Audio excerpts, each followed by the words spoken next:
Welcome to the AXPONA Audio Insider Podcast. My name is Lenny Florentine, and I have with me Jason Zavarella from Kanto Audio. What's up, man? Not too much, man. Just happy to be here, and I'm glad that we made the time to do this and connect. Now, I'm pretty excited because I haven't. I know there's a lot of new stuff going on with Kanto, and I'm not as caught up as I normally am, so I'm pretty pumped. I personally use Kanto speakers as my editing monitor, so I'm kind of excited to hear about all the new stuff because I don't use the new stuff, but that should be pretty fun. So I just want to start off. We want to get to know you a little bit more. You are the product manager for Kanto Audio. That's correct, yeah. So I'm in charge of all that. Tell me a little bit about how you got into the business, what your first hi-fi system was. Just kind of introduce yourself. Let me know what's up. So yeah, product manager at Kanto. I'm in charge of new product development, so any new audio products like accessories, even TV mounts. We're a full AV company. That's something that might be a surprise to some people if they're just familiar with their speakers. But yeah, it's my job to research all of our competitors, see where the industry is heading, make some compelling products, and then work with the engineering team to get those products out, and work with the marketing team, sales team to just make sure that they launch successfully. I started like 10 years ago actually, so been with Kanto for a while now, and I started out literally just as like a customer support person. So I worked my way up through the company to get to the position where I am currently. So just kind of like I've always loved audio, and so just kind of inevitably happened where I just kept dipping my toes and getting my neck in there when they're starting to develop product at Kanto. And people could understand that I was passionate about it, and I was the right person to take over developing of it. And it's like kind of from like a young age I've really liked audio. It really started, I wouldn't say my first like hi-fi system, but it really started from just like I used to have just little transistor radios that I used to buy when I was like a kid from like thrift stores, and I used to take them apart and just kind of see how they worked. And I used to bring like little boom boxes to school and listen to music, and it just kind of goes from there, right? About my first pair of like real closed back Sony headphones when I was probably like 15 years old, and they were just like mind blowing. Go to like the retailer that I went to, which you're not familiar with, but A&B Sound was a huge retailer. It's now defunct, unfortunately, over in BC. I walked in there with my dad, and he let me pick out a pair of headphones, and I'm like, 40 millimeter drivers, holy crap! And got home, plugged in my Walkman, and it was just like so much bass, and just like probably one of the happiest, most memorable days of my life. That is awesome. That is so cool. So kind of got into it through headphones and got into hi-fi that way. And now you're designing some of the best, powered speakers on the market. So like I have a history of using these, and I know all about all the ones up until not too long ago, but there's some that I don't know about. So I'm super excited to hear about those. But like tell me a little bit also about Kanto for people that don't know. Let's fill them in. We're still pretty new on the scene when it comes to audio companies. That there's a lot of audio companies that have been around since like the 50s and stuff. We're not one of those. We're pretty new. Kanto, our origins were actually in 2007. The very first product that we developed was an HDMI cable. Very humble beginnings. It was that time period when like high definition TV was really starting to pop off, and HDMI cables were still $80. So it was a really good, there was a good profit margin in those products. So our CEO, savvy business person, sourced some HDMI cables and slapped some Kanto branding on it. That's how we started. And then after that, we got into TV mounts, and after TV mounts, then that's when we got into audio, around like 2010 or so. That's when our first audio products came around. And they were, we weren't really taken audio super seriously back then. It was just another product assortment to build out this AV company. It was essentially a product that a manufacturer made in China that we really liked, and that we brought over here and started selling under the Kanto name. And then with every subsequent audio release that happened, we got more involved in the design work and the tuning. And at this point in time, obviously, we're a full-fledged audio company. We start with a clean sheet of paper every single new release, and I'm helping to drive that. So it's really come a long way, even since I joined 10 years ago.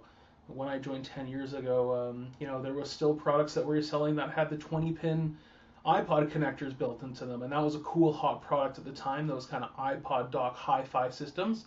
We got a lot of notoriety off of our, I think it was the iPair 5, and that was kind of a competitor to the Apple hi-fi system that was out at the time.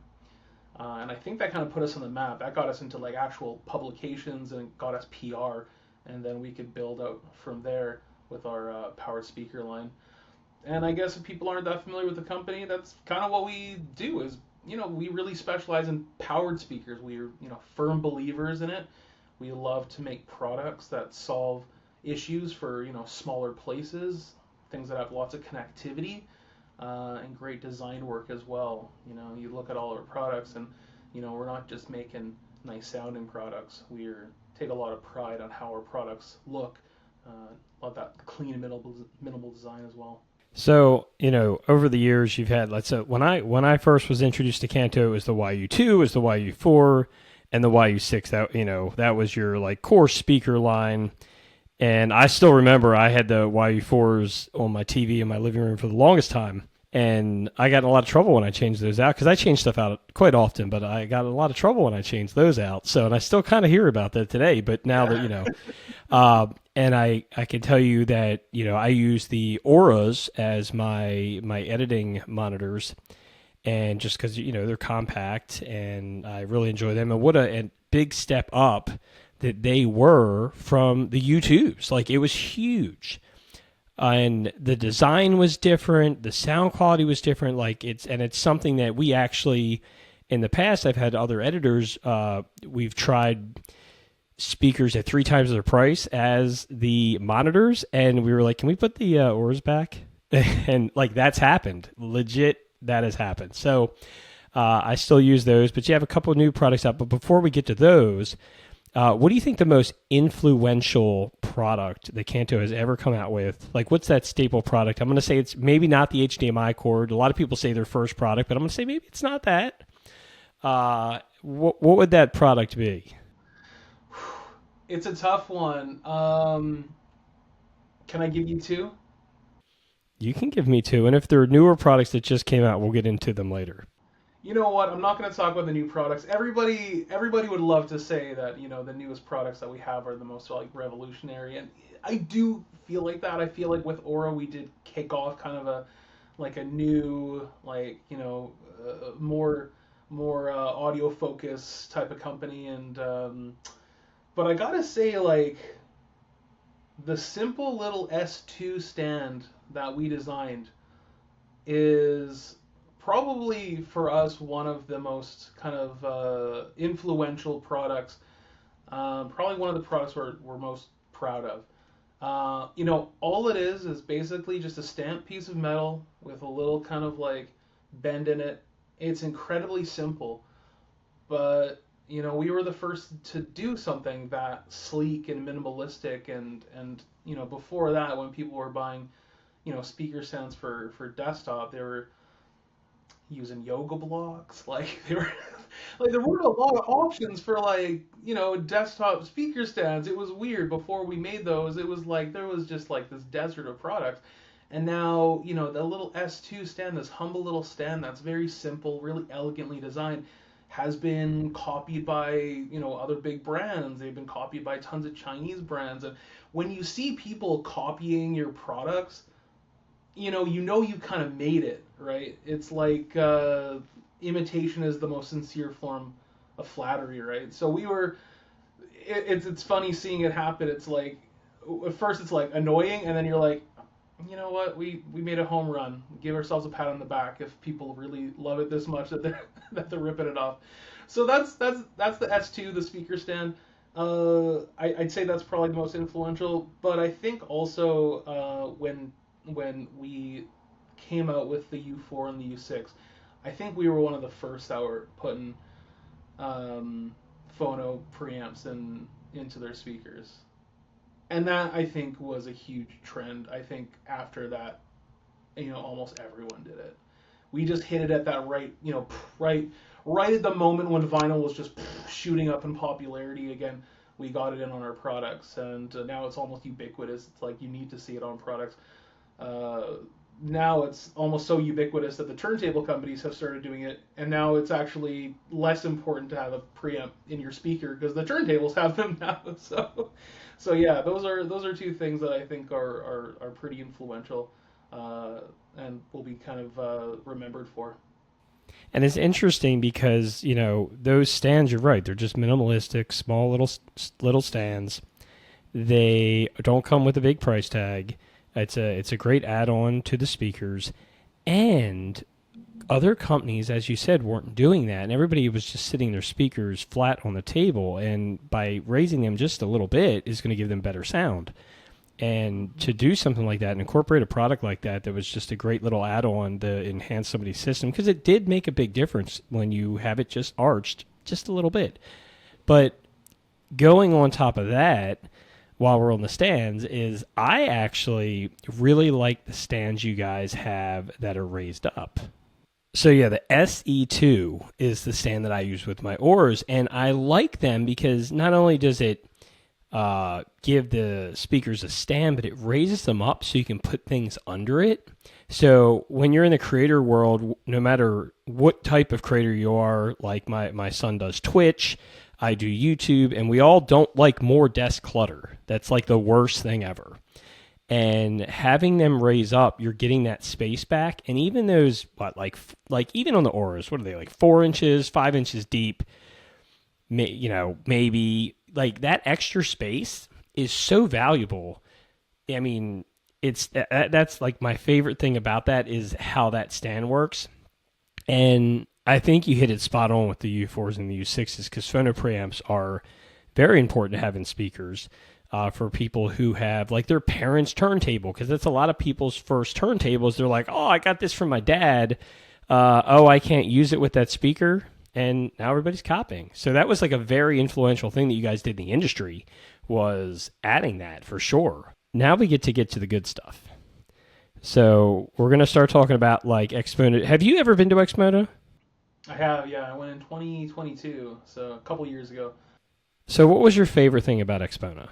So because I'm pretty heavily involved in speaker like manufacturing, my take on it might be a bit different. My favorite rooms and things that I love to see at Expona are the companies that make the drivers and make the components. So like Dayton Audio, ScanSpeak, like those rooms are my favorite rooms, because you get to see all these cool new products, all these like sweet technologies, like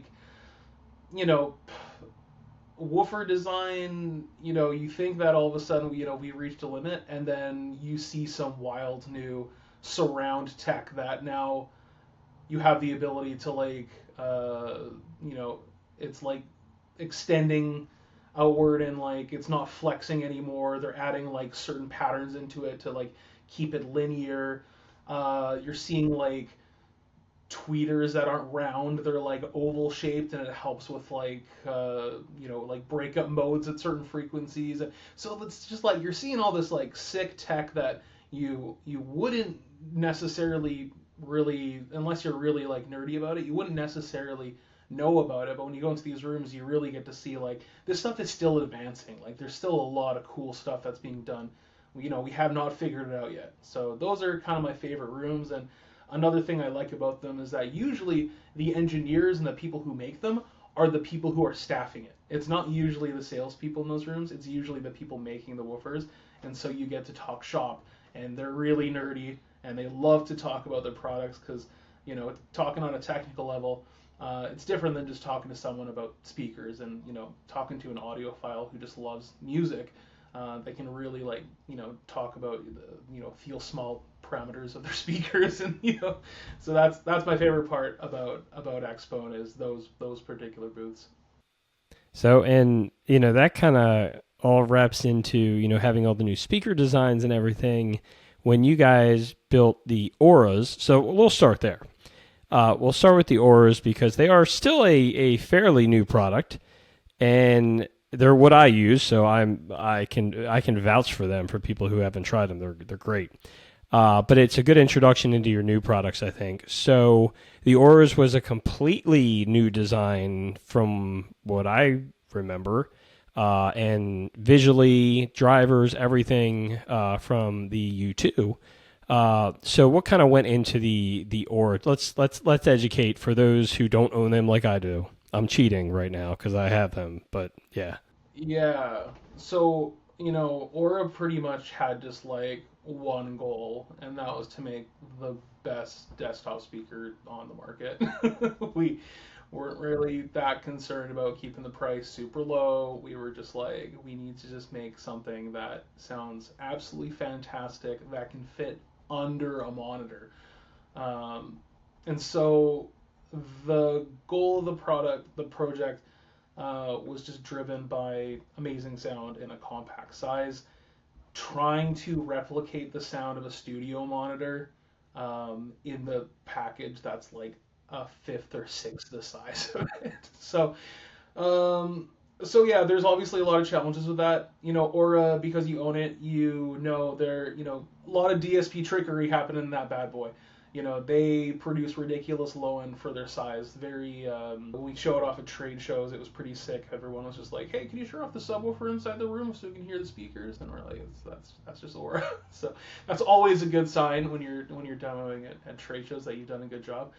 But yeah, there's always there's a theoretical maximum of how much bandwidth or how much air you can push with a driver, and so we intentionally tuned them to the port tuning and the DSP profile.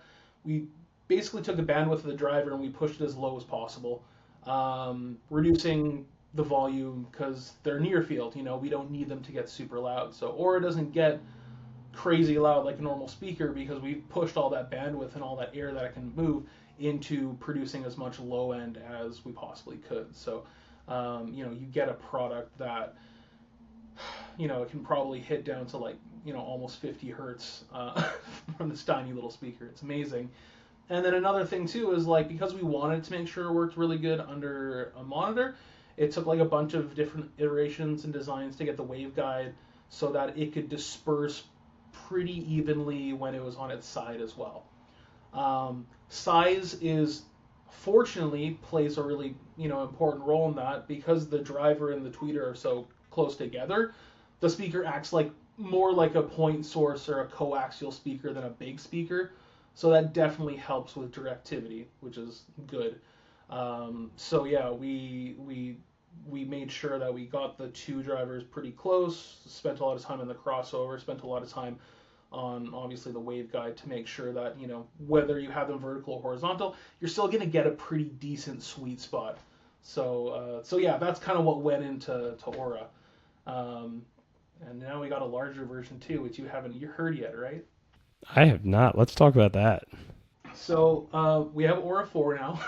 So obviously Aura was, the best sounding speaker at the smallest size.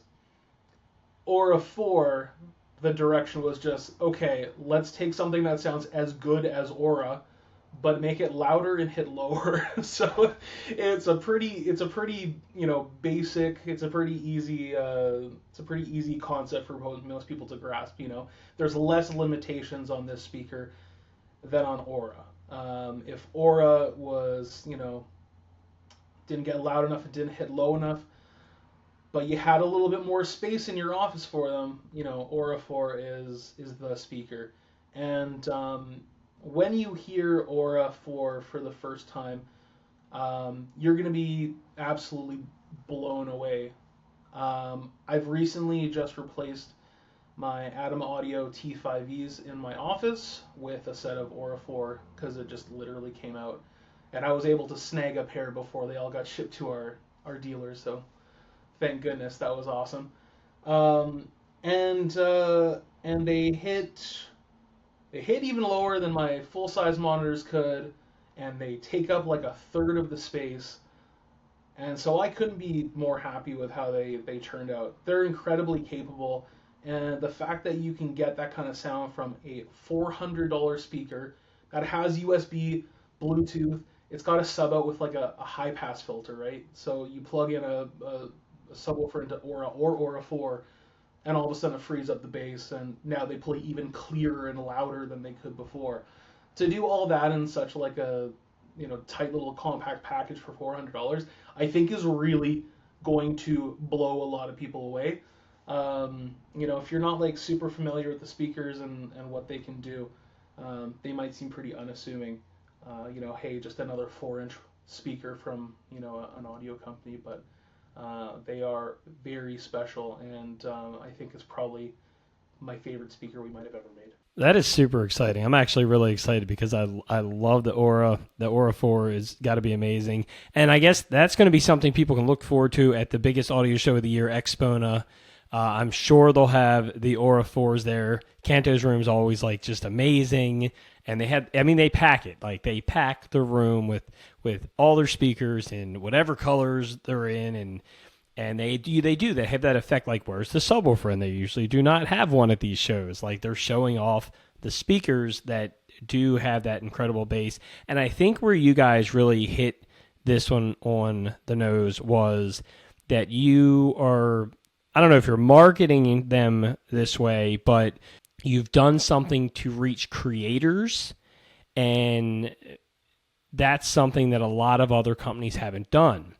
So, people who use, whether it's audio editing or video editing, whether they have home studios or they're just, their desktop where they do that, like a lot of people are creators, gamers, streamers, whatever it is.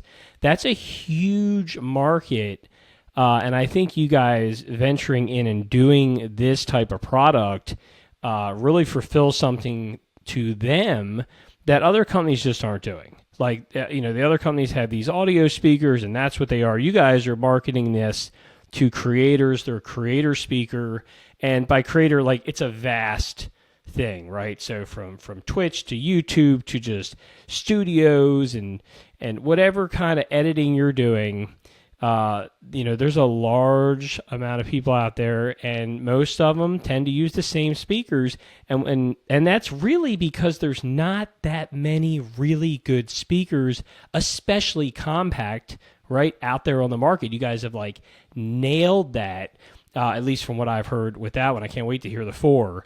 But I think you guys getting into that space, whether you did that purposely or not, you managed to hit that space, I think, and that's super important. And I think that's going to make this product bigger than any other Kanto product that has even been on the market yet. So I think that's like huge, getting into the creator side of things, and even for people who just like audio, because most creators do. They love music and they're listening to music if they're not editing something with audio, which is all going to have music anyway. So I think you guys really nailed that one. Yeah, it was very intentional. We see this trend. If you spend any time online looking at people's battle stations, desktops, you see studio monitors now. That wasn't like the case 3, 4, 5 years ago. It's like very much this like new trend, and it's like you don't want these enormous speakers, on desktop. That's just like, you have to do it. It's this unfortunate reality that if you want like neutral studio quality sound, you need studio monitors. Well, we're giving people an option now to get that studio sound in a nice compact package. So yeah, I think we kind of nailed it. We're trying to just like get people where they're listening and creating and working on stuff, and that's on desktop. It's a very important market for us. And I think like you're in a lot of big creator systems. I mean, I watch different people in the creator community for a lot of things, and I see your products, whether it's the Auras or the U series, whatever it is, has been in a lot of big creator systems. So that's, I couldn't even name them all right off the top of my head. I mean, you may know better than I do off the top of your head, but I mean, I see them in a lot of like the productivity people that I watch. I see them in the YouTube space. And you've just nailed it. You've absolutely nailed it. But that doesn't mean that you're not still making products for homes, for 2-channel systems, for TVs. And I think you have another product coming out that is marketed more for that. And I know I think I've seen these at some point. And I may have seen the ORA4s at one point. I'm not sure. You guys always have so much in your room that I'm not always sure what I'm always seeing. But you do have the HDMI speakers, right? That's right, yeah. So last year at Expona, I don't think ORA4 was there, but REN was there. REN is our new HDMI speaker. So I've personally used Kanto speakers, with my TV at home. You sound like you have before. And using optical is not the greatest experience, but it's just the way that you had to do it for the longest time. You still need to keep your Kanto remote handy to control the volume, because that doesn't work on, optical's a fixed output from pretty much every single TV. So our new speakers they got HDMI, and because of that, the integration with the TV is like seamless now. So you get that same sort of experience of like a sound bar, but in a true stereo hi-fi speaker. So these things, when you turn on your TV, the speakers turn on. Turn it off, the speakers turn off. When you control the volume on the TV, the speakers will increase in volume like you should expect it to do. Finally, we're kind of at that point where things are integrated nicely. So yeah, we're really stoked about REN. It's our first HDMI ARC speaker. This is something that the industry is trending towards. A lot of brands have already done this. There's a lot of brands that haven't done it yet, which, they're going to. You're going to have to. It's just, it's kind of going to be, a new feature that's expected in pretty much every powered speaker going forward. So I think we're coming out with it at the right time. And then what's cool about this product too is that we got sound modes as well in it. So, everybody knows that dialogue is sometimes difficult to hear. Things are mixed for, 5.1 Atmos, whatever. And stereo listeners sometimes get less in the dust. Stereo mixes sometimes kind of suck, and vocals are kind of buried. So we got a sound mode, we got a vocal boost on there. And then we also have a night mode, which is just a quick little button press. It'll mute a subwoofer, it'll high pass the speakers to get rid of the bass, and it'll also apply a little bit of compression as well. So that way you can listen to the speakers at night and, not wake up your neighbors or family members. So yeah, again, just taking those kind of nice features, those customer-friendly features you'd see in a consumer lifestyle product like a soundbar, and applying it to, a speaker that hi-fi enthusiasts and audiophiles will actually want to listen to. It's wild because you literally hit the pain points that every single person deals with, at least that I do. I have 2-channel systems, right? So, my rooms are wired for a lot more, but I do 2-channel. So a couple things in that is the HDMI being able to, the speaker turn on when your TV turns on, okay? The ones I'm using don't do that. It's a pain. You need a separate remote. And the dialogue is huge, because that's like the biggest problem that nobody talks about, is that you still can't hear people talking. And honestly, that's the most important part of the movie to me. Like, there can be big sound effects and bass, and I'm not, a huge bass guy, but there can be rumbling and big noise. But if I can't hear what they're saying, I just don't care about any of that other stuff. And so a dialogue switch is amazing. And then the night switch is a cool thing too, because like with my powered speakers that I use now, I literally turn them off and just do the TV volume at night, because I have to have it very low. And that's just like, you just took everything that everybody hates about the powered speakers that they might have, and you just fixed it. Are these out now? They'll be out in November, in the middle of November, so not out at the moment of filming, but pretty soon. Oh, they could be out when it airs, actually. So that's fun. So this could be a brand new product that you can like literally get like week one when this airs. So that's super exciting. Yeah, we're really stoked about that release, and we brought that to a few trade shows, and we're slotting it in price between our U6 and Tuck, and I think the performance is kind of bang on right where the price point is. You're getting more low end than you would with U6, maybe not as quite as much as Tuck, and you're getting that kind of like smoother, neutral sound signature from a U6 versus something that's a bit brighter like Tuck. So I think we're gonna hit the kind of, I think we're gonna like have quite a mass appeal on the sound of that product. I think a lot of people are gonna be pretty impressed for what you can get for $600 for a pair of speakers. You're seeing sound bars that cost more than that nowadays. It's not uncommon, and you'll get quite a bit better sound and no gimmicks. Real stereo sound. I think it's going to be time for me to do another one of those comparisons videos with like every Kanto speaker. It's been a little while for that, but man, it's just exciting that like, you found two markets, you're marketing to both of them. Now the speakers can interchange between those markets, but you really, the creator and the 2-channel home listening, like these are two of the biggest things right now, right? Because a lot of people have home theater receivers, and that's great. And, but everyone has a TV, and a lot of people have sound bars that just suck. And I think having the two speakers, if you have space, which most people do, some people don't, but a lot of people have room for two speakers. And like, I don't think a lot of people outside the industry realize what a difference it makes when you have a really good 2-channel powered speaker setup, right? Because like maybe they're not going to have a like $20,000 hi-fi system, okay? They're going to have some nice powered speakers, and they're going online. They might even be just shopping the real cheap stuff. So when you can bring something into the market at $600, well under $1,000, it's going to hit those people who are like, maybe I need to move up. Maybe they'll see the Auras, and then maybe they'll see the ORA4, and then maybe they'll be, I want HDMI. And when you add HDMI to anything, if they're looking for anything with HDMI into it, it's going to get them up to at least that price point. And if they're looking to do like a receiver and speakers, they're never really going to hit that, especially to get anywhere close like to the performance that I think that you're probably giving them. And I think that's just a really good way that you guys have broken into both those markets around the exact same time, which is amazing.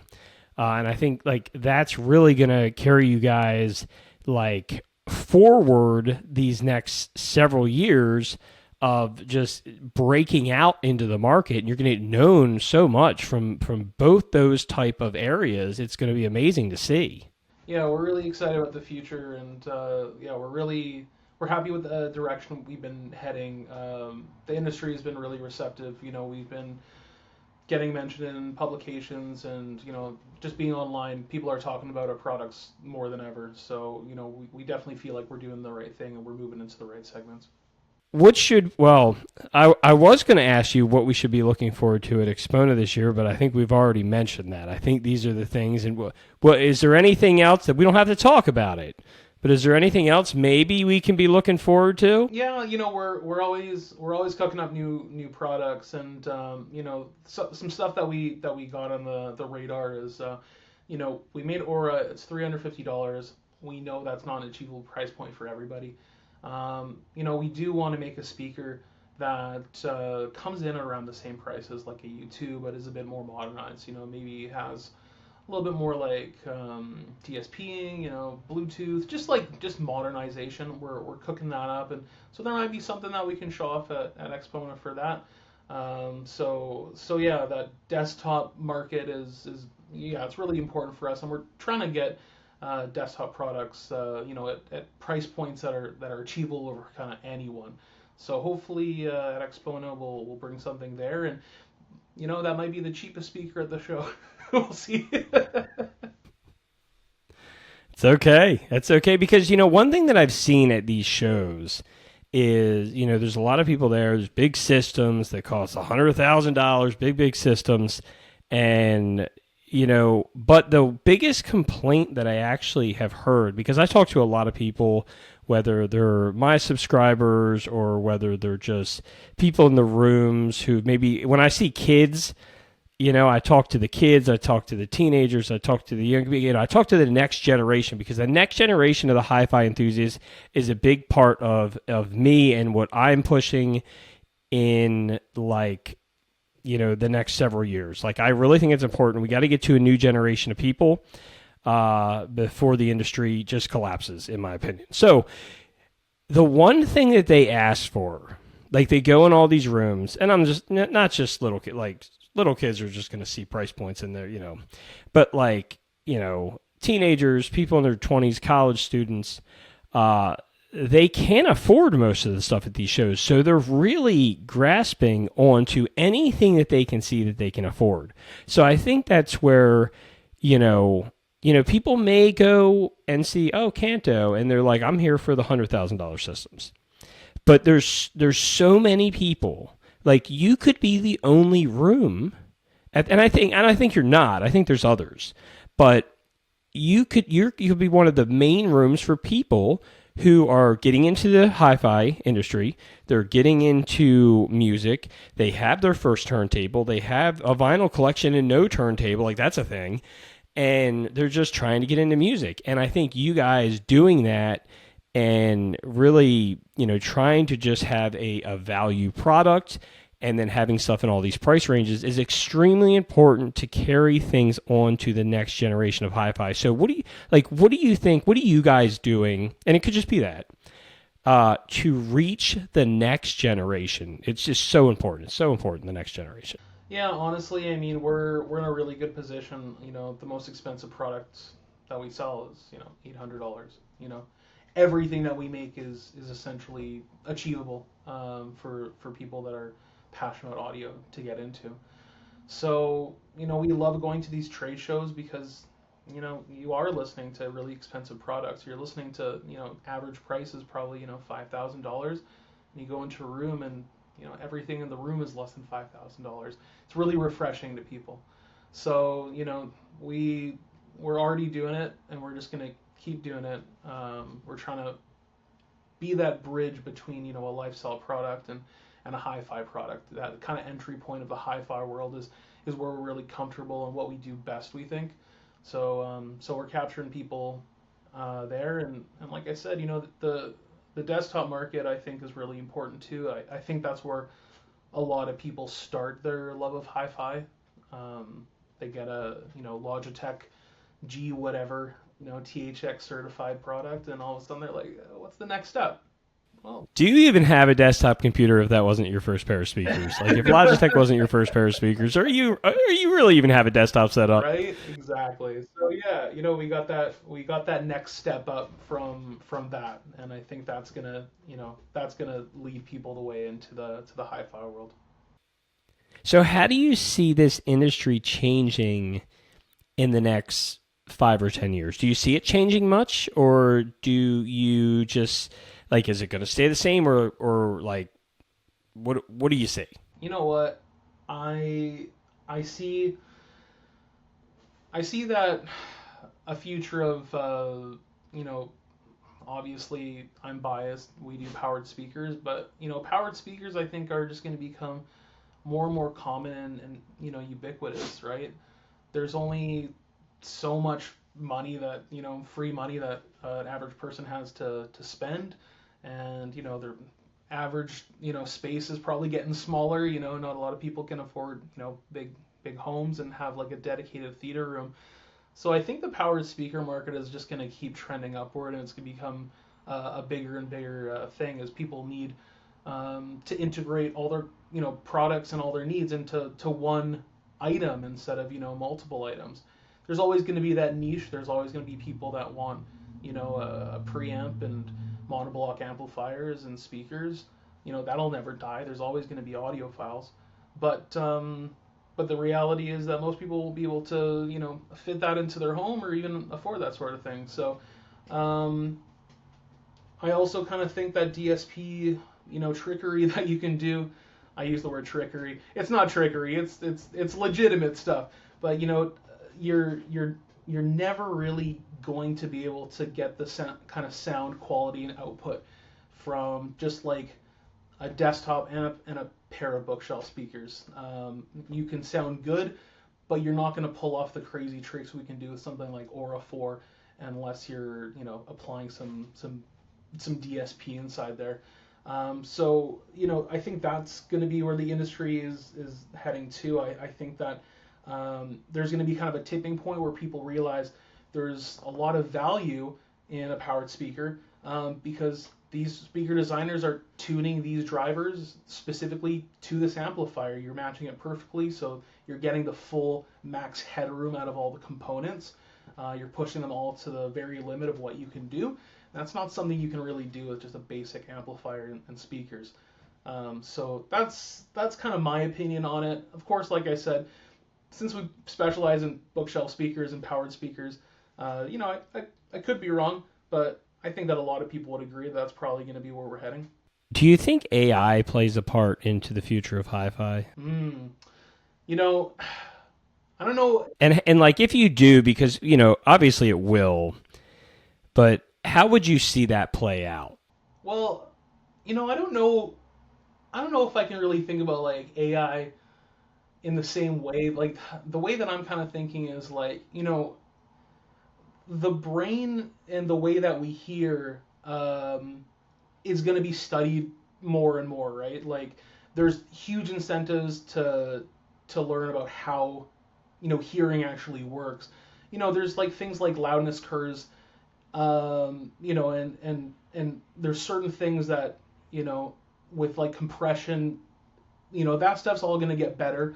The way that AI could be applied is, we can find much better compression algorithms to deliver audio at, a very similar sort of quality and fidelity, at a lower bit rate, right? As the more that we learn about how humans hear, the more we can remove maybe elements of the audio that that you can't really actually hear. So maybe that's a possibility of AI being implemented into the audio industry, right? You can just you can use these AI algorithms to really figure out and define, do real life ABX comparisons to people to deliver the highest quality audio at the lowest bit rate, so you can save energy on portable devices. Your amplifiers maybe don't have to work as hard, so you can fit tinier components into things. Maybe that's how it works, right? Yeah, I like it. I mean, we nobody knows. It's such a weird. It's come such a long way in the past couple of years. It's remarkable, and I'm sure it'll continue to do that. And there's certain uses for it. There's certain uses not for it, and who knows? It's just a wild ride, right? But a lot of it loses that emotional connection, like for people that use a lot of it. I know AI. I was going to mention one thing that we're actually looking into. AI. We were just talking about speech enhancement. Right now, REN has a very basic EQ profile for lifting mids in order to get that vocal boost. That's the most basic way you can do it, right? There's a ton more that you can do with AI where you can isolate what a human vocal is, and then you can boost that up. And there's a lot of companies working on that sort of stuff right now. So that's something that AI is helping with as well, is just making things more intelligible when they're not as intelligible. No, I think that's a great point. I mean, and it has a long way to go, at least from the creator side of things. I put audio into these mixing programs and editing software, and any of that AI stuff, it's just trash. But it'll get there. That stuff. Like you're saying, that's a great. If I knew that every time I watched a certain show, my TV or my speakers, got better because it knew I was watching that, hey, I'm probably in. I don't know. We'll see.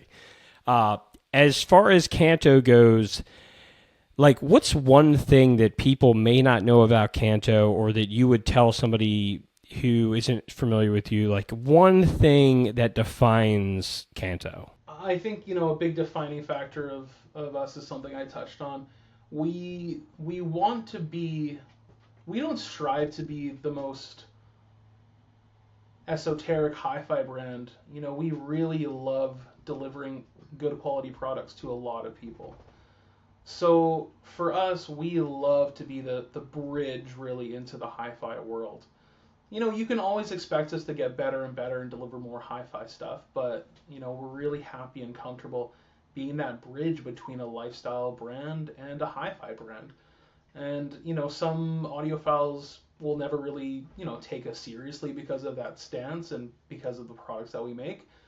But there's a ton of people who respect what we're doing. So that's kind of what we're at right now. And I think that the ethos of the company can be summed up in that. No, I think you hit it spot on. I think that's great. And, you know, that's important. If everybody was a, you know, $100,000 system company, everybody'd be out of business. So, you know, so you have speakers. You maybe have a hi-fi system. Do you have a hi-fi system? I got an Atmos setup in my basement. I built it out when I renovated. Yeah.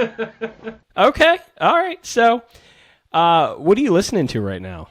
Oh man. Okay, so I probably don't have to plug Charlie XCX because she's gotten really popular off her last album, so no big deal. But the last vinyl that I just purchased, I purchased the I was gonna say Turnstile, but that actually wasn't the recent purchase that I made. Oh, I'm gonna have to dig into my Spotify really quickly to see what's up with that. I do want to shout out a band that actually my industrial designer, who designed the S2 and many of our products, has put me on to. Moses UKI Trio. They are a jazz band that is neo jazz. I don't know what to call it. It's modern jazz. It's not your normal, you know, kind of like soulful jazz. It's really fast, like really fast drum playing, you know, modern stuff. So yeah, Moses UKI Trio is pretty sick. They make some really cool new age jazz. I think they're out of Germany. And the recordings are so tight and so clean. Like the bass on them is like mixed beautifully. It actually like some of the only jazz that slams on a sound system. Like for sure we'll be playing that at the latest trade show. Neo jazz sounds great. Like I don't listen to jazz, but neo jazz sounds fun to me. I can't wait to go look. I always look up whatever the person I'm talking to is listening to. I just find it so interesting because that's how I learn about new music, right? Because if not, I'll just listen to all the same stuff. And I have people that I listen to all the time, but every time I do this, I learn about new albums. Or every time I listen to vinyl with people, it's like, hey, let's listen to this album. I'm like, all right, let's do it. Yeah. And then the last vinyl that I bought, I just looked it up. I purchased Knocked Loose's new album. You won't go before you're supposed to. That's the full album title. I always forget the name of it, but Knocked Loose is probably the most brutal metalcore band on that's playing right now. They're insane. So are they out of Canada? Are they from Canada? I don't think they're from Canada. I think they're a U.S. band. But man, if you're into metal or metalcore, it's probably some of the most ridiculous, hardest metal I've heard in a long time. And the way that the album is produced and mixed is just like ludicrous. They're just like, there's no more room left in the mix. It is just fully slammed, balls to the wall, completely limited, but somehow every instrument and component comes through perfectly. So whoever did that, you know, they've won the loudness war. Good job for them. That's amazing. It's like I went to a Blink concert like 2 years ago when they got back together, and this band opened for them called Turnstile. Turnstile, dude, they're so good. I love them. Dude, everybody's like, you're going to see like, I'm going for Blink, right? Because I'm all excited because I'm a big Blink mark, and I'm like, they're back together. I'm going to this concert. It's going to be amazing. And they're like, Turnstile's opening for them? And I'm like, yeah, I don't know who they are.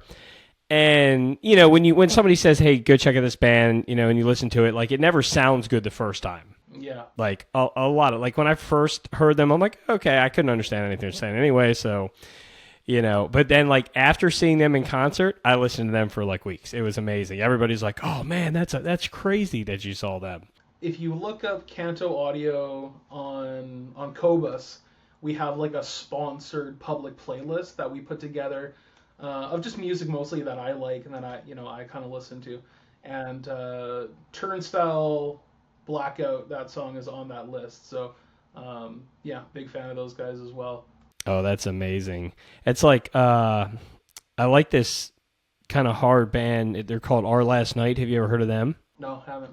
So they do covers. If you like hard music, it's like border screamo a little bit at times. And they do, I don't even know their actual music because they're the best cover band I've ever heard.